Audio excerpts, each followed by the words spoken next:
Imagine this scenario. A new pandemic has swept across the world. It's wiped out about a quarter of the population. And when the virus was in full rage, people quit going to work and quit going to shopping centers, and soon manufacturing also shut down. And then the world found itself in an economic downward spiral.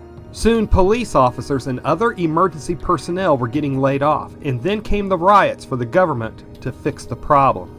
And with no tax money to keep them going, and no electricity to keep them lit, and with the constant assaults, even local governments began shutting down. At first, people shut themselves inside of their homes in an attempt to protect themselves from becoming infected. But soon the need for food and water came, and people began to venture to the nearest ponds or streams to collect water. Then in one typical U.S. neighborhood, a person went to a nearby pond to get water. Then suddenly a shot rang out, and that person was dead. This person was sniped by somebody else so that they could collect any weapons and anything else of value that they might have on them. Today you are going to learn why that sniper is probably going to have a very short life after SHTF. A life expectancy not much longer than that person that they just shot, right after the channel intro. Shots fired!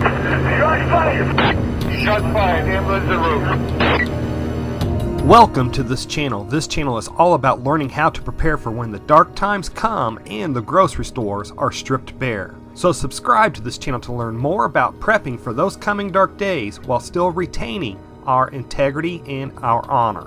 My belief is that after a major collapse of society, when local governments are shut down, when the police are laid off, and when people no longer have running water or food in their homes, that initially things may get pretty bad.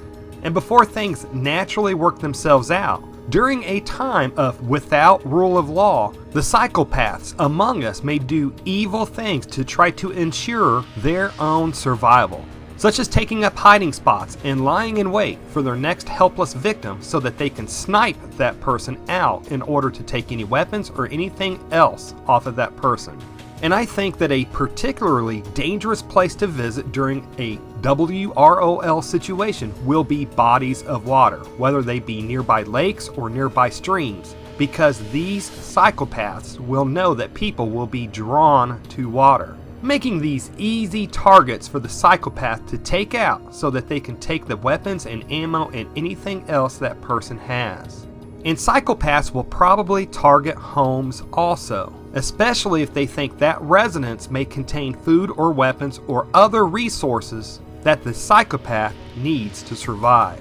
But I think that evil people that do this, I think that while they may have some initial successes and will reap some initial rewards, I also think that this will be pretty short-lived, and the psychopath sniper will end up being hunted down and probably will be killed and butchered up in a very public way and displayed in public. Very similar to the way that Gaddafi and Mussolini and other much-hated people were killed and then their corpses displayed in public. And here's why. Immediately following a societal collapse, while there may be an initial time period that people may only be thinking about saving their own butts and may not be considering anything outside of the walls of their own home, eventually neighborhoods and small towns and communities will start banding together. Eventually communities will want their streets to be safe so people can make it to bartering stations. And in times of starvation, communities almost always start trying to get a way of food production going. So these communities will want people to be able to work in the community gardens without getting shot, etc. And people also like normalcy as much as possible. And after SHTF, they'll realize that community will offer them help and also help with safety. And then people will also soon figure out that not only do they need community to survive, but they'll also figure out that their own survival will depend on the survival of their community.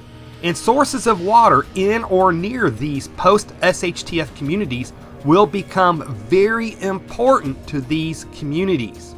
And they won't stand very long for a lone sniper to be targeting their water source and endangering the survival of their community.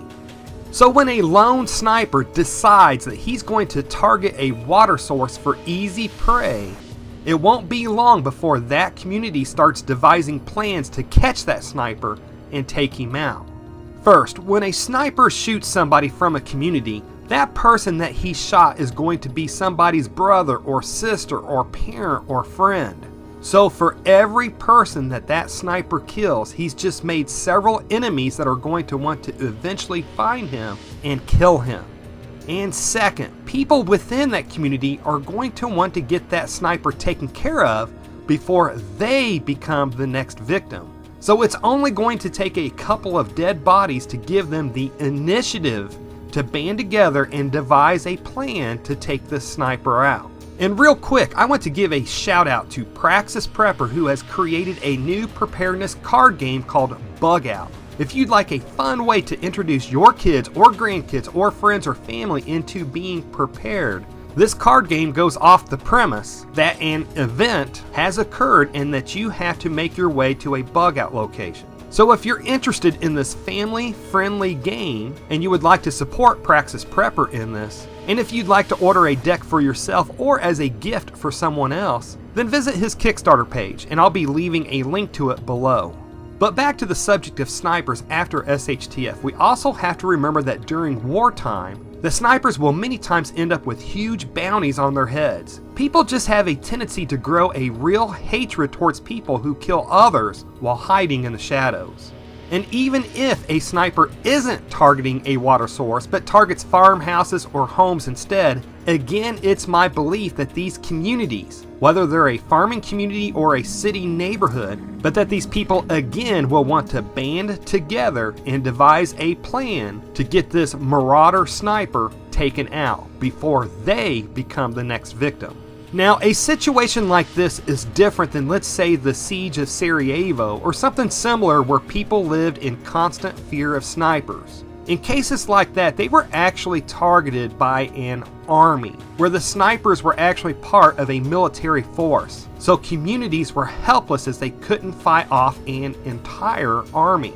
And I'm also not saying that this fate will befall every single sniper during SHTF. There are always exceptions. There could be situations where a sniper targets a lone person in a very unpopulated area where it would not affect anybody else besides the sniper and his victim. And there could also always be the occasional sniper that will be highly trained and will be very skilled at sniping and evasion. But when a sniper hits a target-rich environment and has a whole community in an area hunting them, they won't be able to eat or sleep or even use the restroom. And only the most highly skilled sniper will survive that kind of a manhunt. And I'm also talking in general rules here also, and not as a steadfast rule of how this will play out in every single community across the United States or across the world if this were to happen. So let's hear your thoughts on this subject. I will totally admit that I am human and I've probably missed some very important points. So if you can think of any excellent points on this subject that will help out fellow preppers, please comment below and let's make this video a wealth of information for everybody who watches it. And if you would like to learn how to get 2 different foods from one plant that you can easily grow after SHTF, a food that will provide vital nutrients and also give your bland prepper food some great flavor, then click on the video that should be appearing on the top of the screen just about now to learn more about that. And to see the most preferred method for water purification for after SHTF by serious preppers, and to see where I actually take green lake water and purify it and drink it, then click on the video that should be appearing on the right side of the screen just about now.